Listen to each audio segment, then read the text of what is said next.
वीर धरणातून विसर्गामुळे चंद्रभागेच्या पाणीपातळीत वाढ होणार. प्रशासनाचे वारकरी आणि नागरिकांना नदीपात्रात न जाण्याचे आवाहन. नीरा नदीच्या पात्रात झालेल्या मुसळधार पावसामुळे आणि वीर धरण भरल्याने धरणातून मोठ्या प्रमाणात विसर्ग सुरू करण्यात आला आहे. त्यामुळे आज दिनांक 25 जुलै 2026 रोजी दुपारी 2 वाजल्यानंतर पंढरपूर येथील चंद्रभागा नदीच्या पाणीपातळीत वाढ होण्याची शक्यता आहे, अशी माहिती लाभक्षेत्र विकास प्राधिकरण सोलापूर यांच्या वतीनं देण्यात आली आहे. वीर धरण यापूर्वीच पूर्ण क्षमतेनं भरलेलं असल्याने अतिरिक्त पाण्याचा साठा करणं शक्य नाही. त्यामुळे धरणातून पाण्याचा विसर्ग वाढवण्यात आलेला आहे. दिनांक 22 जुलै 2026 रोजी 4600 क्युसेकने सुरू झालेला विसर्ग दिनांक 24 जुलै 2026 पासून 15000 क्युसेक करण्यात आला.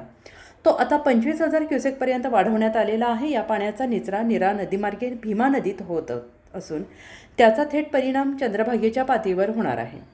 या पार्श्वभूमीवर प्रशासनाने पंढरपूर शहरातील भाविक वारकरी आणि नागरिकांना सतर्कतेचा इशारा दिला आहे. आज दुपारी 2 नंतर पाणीपातळीत सातत्यानं वाढ होणार असल्याने कोणत्याही नागरिकाने नदीपात्रात उतरू नये, असे आवाहन अधीक्षक अभियंता लाभक्षेत्र विकास प्राधिकरण पाटबंधारे विभाग सोलापूर यांनी केलं आहे.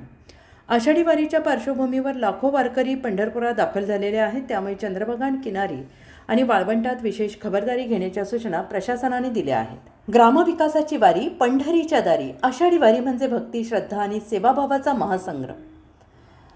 लाखो वारकरी विठुरायाच्या दर्शनासाठी पंढरपुरात येतात आणि त्या प्रत्येक वारकरीची सेवा हीच पांडुरंगाची सेवा मानत महाराष्ट्र शासनाचा ग्रामविकास आणि पंचायत राज विभाग पूर्णतः या वारी काळात विविध सुविधा उपलब्ध करून देतो आहे.